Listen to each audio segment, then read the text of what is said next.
Good morning viewers, this is Devsirat Kaur and you're watching The Savera. A crucial CAG report on air pollution from vehicles will be tabled in the Delhi Assembly today.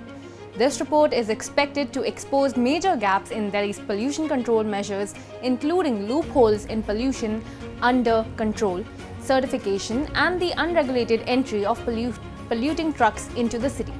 This will be the third CAG report tabled under the new BJP-led Delhi government, following previous reports on Delhi's health sector and the financial mismanagement of the Delhi Transport Corporation. What happened with DTC? Just last week, the CAG report on DTC's functioning from 2015 to 2022 sparked intense debate in the Assembly. CM Rekha Gupta alleged that under the Aam Aadmi Party government, DTC suffered a massive financial loss of 70,471 crore. Key findings of the report: operational losses of 14,198 crore due to mismanagement. DTC bus fleet reduced from 4,344 to 3,937, while 11,000 buses were required. 233 crore from the centre remained absent. Delays in e-bus deliveries with 29.86 crore in penalties left uncollected. CCTV cameras installed in buses in 2021 remain non-functional even in 2023. Poor contract management led to revenue losses.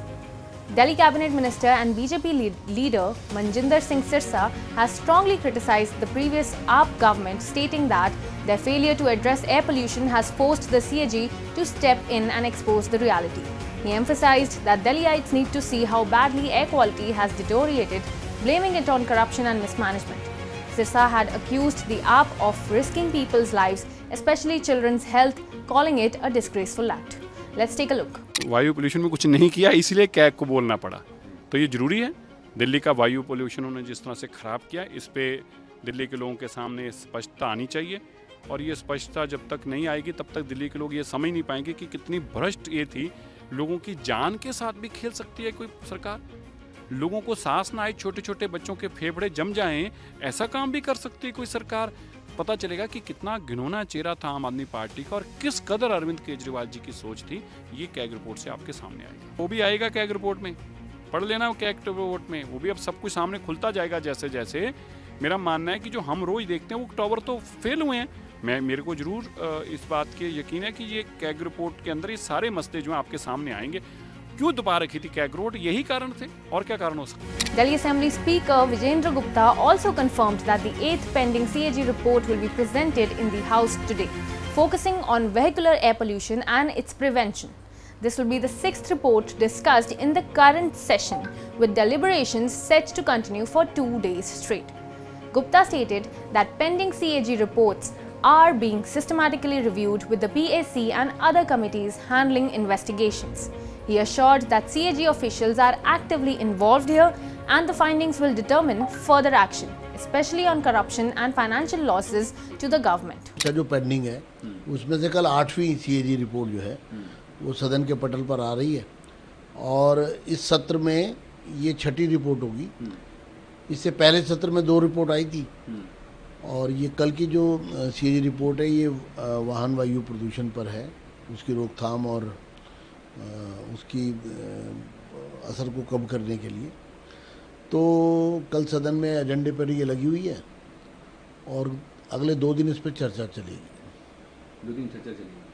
फिर sir आगे क्या आप लोग की strategy है? 14 reports जो CAG report से उसके आने के बाद क्या आप जांच कैसे करवाएंगे, आगे कैसे इसका प्रोसीजर है, कुछ बता पाएँ आप? CAG की रिपोर्ट जो है ये इससे पहले भी PAC को भेजी गई है और एक रिपोर्ट जो DTC पर थी वो कमेटी ऑन गवर्नमेंट अंडरटेकिंग को दी गई है।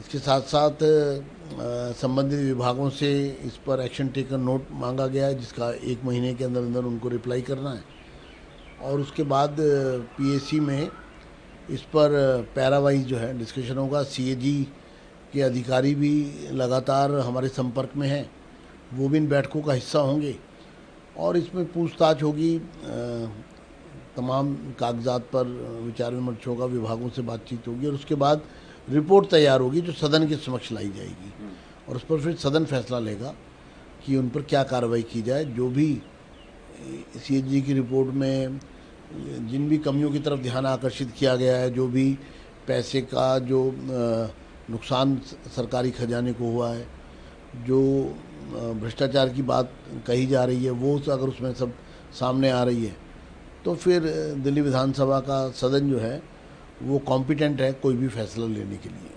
AAP leader Priyanka Kakkar defended the Delhi government's efforts on pollution, accusing the BJP of creating unnecessary noise. She claimed that pollution in Delhi had reduced by 31% as acknowledged in the economic survey and emphasized that Arvind Kejriwal's government has taken both short-term and long-term measures here. देखिए, Bhajpa noise pollution फैला रही है। Pollution के मुद्दे पर दिल्ली सरकार ने, अरविंद केजरीवाल जी ने बहुत सारे लॉन्ग टर्म और शॉर्ट टर्म मेजर्स लिए थे, जिस वजह से जो संसद के अंदर इकोनॉमिक सर्वे पेश किया गया उसमें भी स्वीकारा गया कि 31% पोल्यूशन कम हुआ दिल्ली में। ये मैं आपको 3 साल पुरानी बात बता रही हूँ, उसके बाद तो और कदम उठाए गए थे। ऐसे ही पिछले साल शिवराज सिंह चौहान जी ने कहा कि पंजाब में भी प्रदूषण पे आम आदमी पार्टी की सरकार ने बेहतरीन काम किया है। तो ये जानबूझ के इन सीएजी रिपोर्ट्स को एक माहौल बनाकर पेश करना, प्रदूषण जैसे संवेदनशील मुद्दे पर, आज हमारा देश दुर्भाग्यपूर्ण नंबर 3 पर सबसे ज्यादा प्रदूषित देश हो गया है सारे विश्व में। इसके लिए केवल दिल्ली तो जिम्मेदार हो नहीं सकती, और दिल्ली में तो अरविंद केजरीवाल जी ने बहुत बेहतरीन काम भी करके दिखाया। बहुत जरूरी है इस पे सारी सरकारें राजनीति छोड़कर साथ काम करें, तभी हालत सुधरेगी।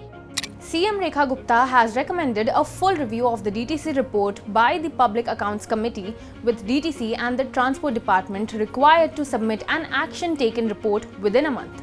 Meanwhile, AAP legislatures walked out or were suspended during discussions on the report, alleging political bias. So viewers, now what can you expect today? As the CAG report on vehicular pollution is tabled today, all eyes will be on how Delhi's pollution control policies were handled in recent years. Next, what measures will be proposed to curb vehicle-related pollution? Now, we'll keep tracking the latest updates from today's Delhi Assembly session. Until then, viewers, stay tuned to The Savera for real-time coverage. Like, share and subscribe to our social media handles, and don't forget to download the Savera app for real-time news.